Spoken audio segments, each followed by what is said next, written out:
પ્રાણી પેશી વિશેની તો રચના જોઈ, પણ હવે આ જ પેશીઓના સમન્વયથી જે અંગ અને અંગતંત્ર બને છે, એટલે હવે આપણે જટિલ પ્રાણીઓની અંતસ્થ રચના વિશે આપણે જોઈશું.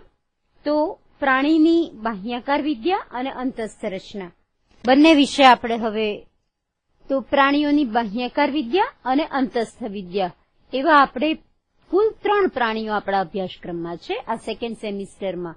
એટલે હવે આપણે જે ચોથા પાઠથી આપણે જે આપણું ઝૂઓલોજી અથવા પ્રાણીશાસ્ત્ર ચાલુ કર્યું, એમાં આપણું જે 5મા નંબરનું પ્રકરણ છે તેના વિશે હવે આપણે ભણીશું.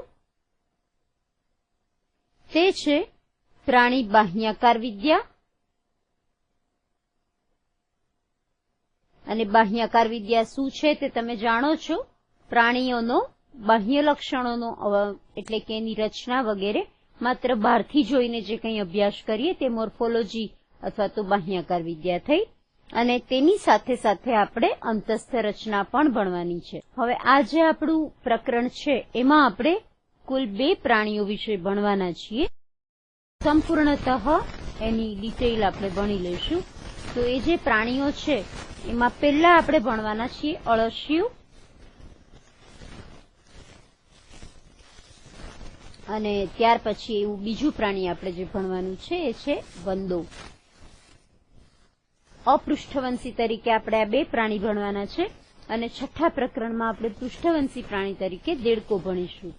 તો હવે અળસિયું અને વંદો જે છે એ પૈકી આપણે અળસિયાથી શરૂઆત કરીશું. તો અળસિયું બધાએ જોયેલું છે, અર્થવોર્મ તરીકે આપણે એને ઓળખીએ છીએ. ખેડૂતોનું મિત્ર એવું નાનું મજાનું, અને અળસિયું નુપુરક સમુદાયમાં આવે છે એ પણ તમને બધાને પહેલા સેમિસ્ટરમાં ખબર જ છે કે સમુદાય નુપુરક અથવા તો આપણે એને વલય કૃમિ તરીકે ઓળખતા હતા, કારણ કે એમાં એક સરખી સમખંડનની રચના જોવા મળતી હતી. એટલે આપણે એને વલય કૃમિ એવું નામ આપ્યું હતું, અથવા તો આપણે એને નુપુરક સમુદાય તરીકે ઓળખતા હતા. આ સમુદાય ત્યારે ઘણો અગત્યનો હતો. મેં તમને ત્યારે કહ્યું હતું કે આમાં બધું પહેલી વખત ઘણું જોવા મળે. અને પહેલી વખત શું જોવા મળે એની આપણે વાત કરીએ તો સૌથી પહેલી વખત આમાં 3 સ્તરની સાથે સાથે 3 સ્તર તો સૂત્રકૃમિમાં પણ જોવા મળતા હતા, પણ આમાં સૌથી પહેલા દેહકોષ્ઠ આવે, એટલે સૌથી પહેલા પરિવહન તંત્ર પણ આવે. એટલે આ રીતે આ પ્રાણીની રચના સમજવી આપણે ઘણી મહત્વની છે. એના વિશે જાણીશું તો આપણને અપૃષ્ઠવંશીની ઘણી ખરી માહિતી મળી જશે. હવે આ અળસિયાની વિશે કંઈ વધારે જાણતા પહેલા આપણે એનું વૈજ્ઞાનિક નામ લેશું, એટલે કે એને સાયન્ટિફિક આપણું જે કાર્લ લિનિયસે જે એની દ્વિનામી નામકરણ પદ્ધતિ પ્રમાણે જે નામ કહેલું છે, તો એનું વૈજ્ઞાનિક નામ છે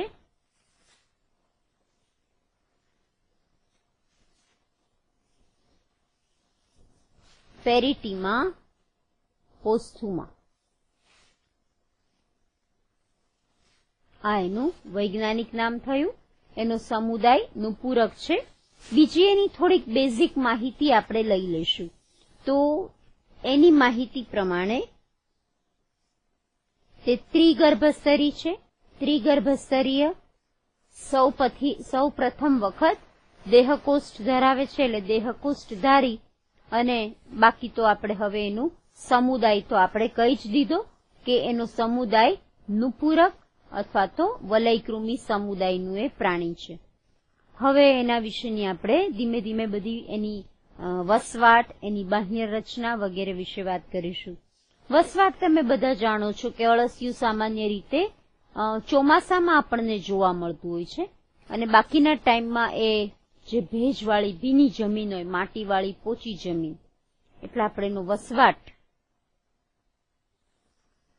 તો એકદમ ભીની ભેજવાળી જમીનમાં, અને ચોમાસામાં મુક્ત રીતે બહાર આવે, કારણ કે ચોમાસામાં તો બધી જ જગ્યાએ ભીનું અને ભેજ હોય.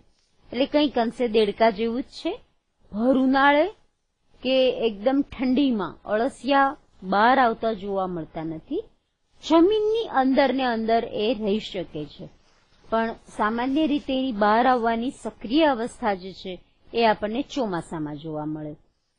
હવે આપણે એના શરીર ઉપર ધીમે ધીમે એની બાહ્ય રચના પર ફરીશું, એટલે કે હવે એના વિશે આપણે જાણીશું અને ત્યાર પછી ધીમે ધીમે આપણે એની અંદર એન્ટર થઈશું અને એની અંતસ્થ રચના વિશે જાણીશું.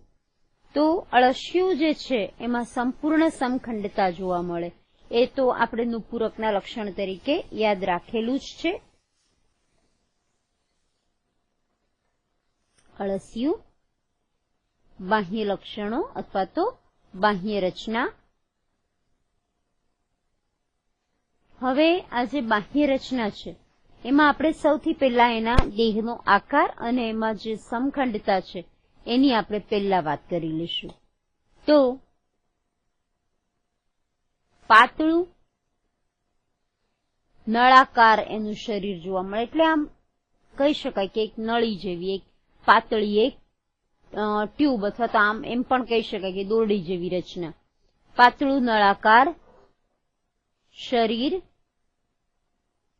અને સંપૂર્ણ સમખંડતા ધરાવે છે, સમખંડન ધરાવે છે. અને આ જે ખંડોની સંખ્યા છે એ આશરે 100 થી 120. ડેટા, એમસીક્યુ માટેનો ડેટા તમારે યાદ રાખવાનો છે કે અળસિયામાં સામાન્ય રીતે આપણને આટલી સંખ્યા જોવા મળે. રંગ તમે બધાએ જોયો છે, કથ્થાઈ જેવા રંગનું જોવા મળતું હોય છે. અને આપણે જે જોઈએ છીએ એના કરતા તમે તમારી લેબનું અળસિયું અલગ દેખાશે તમને, કારણ કે આપણે જે અળસિયા જોઈએ છીએ બહુ જ પાતળા અને કથ્થાઈ મરૂન જેવા કલરના, થોડા ચમકતા, કારણ કે એના પર એક સારું એવું હમણાં આપણે જોઈશું એની ચામડી વિશે પણ જે પ્રેક્ટિકલ માટે જે અળસિયું વપરાય છે કોલેજના ડિસેક્શન માટે અને જે તમારા સ્પેસિમેન એટલે તમને જે નમૂનાઓ રાખ્યા હોય છે તમારી લેબોરેટરીમાં, તો એમાં આછા બદામી રંગનું હોય છે, આછો ગુલાબી બદામી રંગ જેવું લાગે. જ્યારે આપણે જે જોઈએ છીએ ઘરમાં ગાર્ડનમાં તો એ કથ્થાઈ રંગ જેવું હોય છે. 100 થી 120ની સંખ્યા એક સરખા ખંડ ધરાવે છે અને સૌથી અગ્રખંડ જે છે એટલે કે શરીર જે છે એમાં સૌથી પહેલા મુખાગ્ર જોવા મળે છે. પૃષ્ઠ અને વક્ષ બાજુની રચના એકદમ અલગ છે. પહેલા જ ખંડમાં ઉપર પ્રથમ ખંડ જે છે એને આપણે પરિતુંડ તરીકે ઓળખીએ છીએ. આ પૃષ્ઠ બાજુની વાત થઈ. અને આ થોડી સખત રચના છે અને સખત રચનાને કારણે તે જમીનને ખોદી શકે છે. એટલે પરિતુંડ એ જમીન ખોદવામાં એને મદદ કરે અને એના કારણે એ જમીનની અંદર ઉતરી પણ શકે અને એવી રીતે જમીનના સ્તરોને ઉપર નીચે કરે. હવે મુખાગ્ર અને પશ્ચ છેડા સુધી એના એક સરખા ખંડ આવેલા છે. આપણે એના ખોરાકની પણ વાત અત્યારે કરી લઈએ, પછી પાચન તંત્ર વખતે આપણે એનો ફરી ઉલ્લેખ આવશે. તો અળસિયું માટીમાં રહે છે અને એનો ખોરાક પણ માટી જ છે. ની માટી ખાય છે અને પછી એ શરીરમાં પાચન કરી અને પછી તરત જ એ માટીનો પાછો નિકાલ પણ કરે અને એના કારણે માટી થોડી નરમ બને છે, માટી પોચી બને છે. અને આ રીતે માટી પોચી બનવાથી જે માટીનો નિકાલ કર્યો એ થોડી નરમ બનીને આવે છે, કારણ કે એની ઉપર એના શરીરના ઉત્સેચકોની અસર થઈ હોય. અને આના કારણે જ એ ખેતરની ફળદ્રુપતા એટલે ખાસ કરીને જમીનના સ્તરોને ઉપર નીચે કરે છે અને એના માટે જ આપણે એને ખેડૂતોનું મિત્ર ગણીએ છીએ. તો અળસિયાની આ બધી વાતો આપણે પ્રાઇમરી લેવલ પર વાત કરી. હવે આપણે જોવાનું છે એના દેહ રચના વિશેની વાતો. તો હવે તમે એની આ દેહ રચનામાં પૃષ્ઠ બાજુનો દેખાવ અને વક્ષ બાજુનો દેખાવ જોશો તો એક વસ્તુ ચોખ્ખી તમને દેખાય છે કે પૃષ્ઠ બાજુએ માત્ર એક મધ્ય રેખા અને બાજુના એના જે ખંડ છે એની ખાંચ જ જોવા મળે છે, જ્યારે વક્ષ બાજુએ જુદા જુદા છિદ્ર જોવા મળે છે. ખાસ કરીને આ છિદ્રો એ તેના વક્ષ બાજુની સાબિતી આપે છે, જ્યારે પૃષ્ઠ બાજુએ માત્ર એક એની રુધિરવાહિની એ પણ આપણે બરાબર બારીકાઈથી જોઈએ તો જ એ દેખાય છે. તો પૃષ્ઠ અને વક્ષ બાજુએ કેટલાક ભાગો સામાન્ય છે, જેમ કે અહીંયા મુખાગ્ર છે તો વક્ષ બાજુએ મુખ છે. પૃષ્ઠ બાજુએ પરિતુંડ જે પહેલા ખંડમાંથી બનતી હાર્ડ રચના છે, સખત રચના છે, અને ત્યારબાદ અહીંયા મળદ્વાર જોવા મળે છે જે ઉત્સર્જન માટેનું એટલે કે નકામા દ્રવ્યોના નિકાલનું કામ. ઉત્સર્જન માટે તો તેની પાસે ઉત્સર્ગિકા છે. હવે આપણે બીજી પણ એક વાત અહીંયા જોવાની છે કે અળસિયાના શરીરને આપણે બીજી રીતે પણ 3 ભાગમાં વિભાજિત કરી શકીએ. જ્યારે તમને સમય મળે ને ગણી શકો તો બરાબર છે, બાકી તમારે યાદ રાખવાનું છે કે એના શરીરના 14 થી 16 નંબરના જે ખંડ છે, 14, 15 અને 16 નંબરના ખંડ,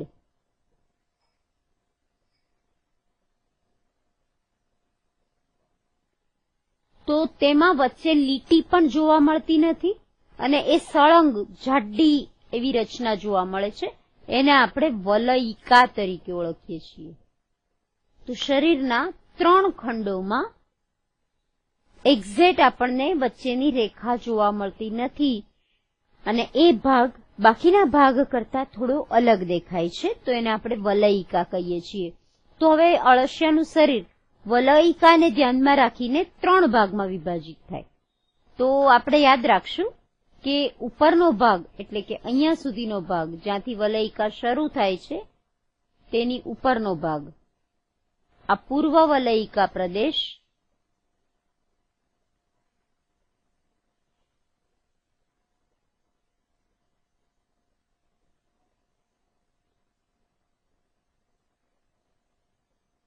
જ્યારે નીચેનો આખો વિસ્તાર છે અહીંયા મળદ્વાર સુધીનો સમગ્ર વિસ્તાર, તો આ આખો પશ્ચ વલયિકા,